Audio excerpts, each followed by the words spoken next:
KPMA ನೋಂದಣಿಯಾಗಿರದ ತಾಲೂಕಿನ 7 ಖಾಸಗಿ ಕ್ಲಿನಿಕ್ಗಳನ್ನು ವೈದ್ಯಾಧಿಕಾರಿಗಳ ತಂಡ ಮುಚ್ಚಿಸಿದ್ದಾರೆ.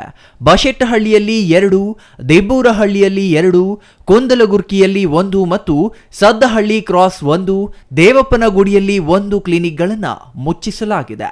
ಈ ಬಗ್ಗೆ ಮಾಹಿತಿ ನೀಡಿದ ತಾಲೂಕು ವೈದ್ಯಾಧಿಕಾರಿ ಡಾಕ್ಟರ್ ವೆಂಕಟೇಶಮೂರ್ತಿ ಮಾತನಾಡಿ, ಕೆಪಿಎಂಎ ನೋಂದಣಿಯಾಗಿರದ 7 ಕ್ಲಿನಿಕ್ಗಳನ್ನು ಮುಚ್ಚಿಸಲಾಗಿದೆ. ಅವರಿಗೆ ನೋಟಿಸ್ ನೀಡಲಾಗಿದೆ.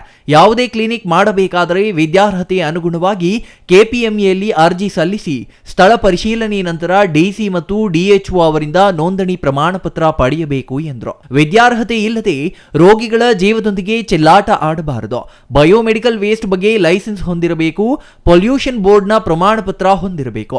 ಸಾರ್ವಜನಿಕರು ವೈದ್ಯರ ವಿದ್ಯಾರ್ಹತೆಯನ್ನು ಗಮನಿಸಬೇಕು ಎಂದು ತಿಳಿ ಹೇಳಿದರು.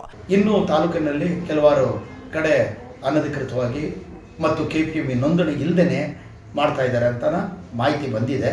ಅಲ್ಲಿಗೂ ಹೋಗ್ತಿದ್ದೀವಿ. ಗ್ರಾಮೀಣ ಪ್ರದೇಶದಲ್ಲೇ ಜಾಸ್ತಿ ಇದೆ. ಅಲ್ಲಿಗೆಲ್ಲ ಹೋಗಿ ನಾವು ಅವ್ರದ್ದು ವಿದ್ಯಾರ್ಥಿ ಇದೆಲ್ಲ ನೋಡಿಕೊಂಡು ನೋಂದಣಿಯಾಗಿದೆಯೋ ಇಲ್ವೋ ಅಂತ ನೋಡಿಕೊಂಡು ಅವ್ರಿಗೆ ಕ್ಲಿನಿಕ್ನ ಮುಚ್ಚಿಸೋದಕ್ಕೆ ಅಥವಾ ನೋಂದಣಿ ಮಾಡ್ಕೊಳ್ಳೋದಕ್ಕೆ ಅವಕಾಶ ಕೊಟ್ಟು ನಾವು ಇದು ಮಾಡ್ತೀವಿ ಅಂತ ನಾವು ಈ ಮೂಲಕ ಹೇಳ್ತೀವಿ. ಯಾರೇ ಆಗಿರಲಿ, ಸಾರ್ವಜನಿಕರು ಅಷ್ಟೇ ಕ್ಲಿನಿಕ್ಗಳಿಗೆ ಹೋಗೋಕ್ಕಿಂತ ಮುಂಚೆ ಅವರು ಯಾವುದರಲ್ಲಿ ಪರಿಣಿತರಾಗಿದ್ದಾರೆ, ಹೆಂಗಿದ್ದಾರೆ ಅಂತ ಬಿಟ್ಟು ನೋಡಿಕೊಂಡು ಹೋಗಲಿಕ್ಕೆ ಪ್ರಾರ್ಥನೆಯನ್ನು ಮಾಡ್ತೀನಿ ನಾನು. ಮತ್ತು ಈಗಾಗಲೇ ಕೋವಿಡ್ ವೇವು ದ್ಯಾವಪ್ಪನ ಗುಡಿಯಲ್ಲಿ 1, ಸಾದಹಳ್ಳಿ ಕ್ರಾಸಲ್ಲಿ 1 ಮತ್ತು ಬಶೆಟ್ಟಹಳ್ಳಿಯಲ್ಲಿ 2, ದಿಬ್ಬೂರಹಳ್ಳಿಯಲ್ಲಿ 2 ಹಾಗೂ ಕುಂದಲಗುರ್ಕಿ 1, ಒಟ್ಟು 7 ಕ್ಲಿನಿಕನ್ನು ಮುಚ್ಚಿದ್ದೀವಿ. ಅದರಲ್ಲಿ 3 ಜನ ಈಗಾಗಲೇ ನಮ್ಮ ಹತ್ರ ದಾಖಲೆಗಳಿದ್ದಾವೆ. ನಾವು ನೋಂದಣಿಸಿ ಮಾಡ್ಕೊಳ್ಳೋಕ್ಕೆ ಕ್ರಮ ಕೈಗೊಳ್ತಾ ಇದ್ದೀವಿ ಅಂತ ಬಿಟ್ಟು ದೂರವಾಣಿ ಮೂಲಕ ಹೇಳಿದ್ರು. ಸರಿ ಆಯಿತು, ನೀವೆಲ್ಲ ಹಾಕಿ ಅಂತ ಹೇಳಿದಿರಿ.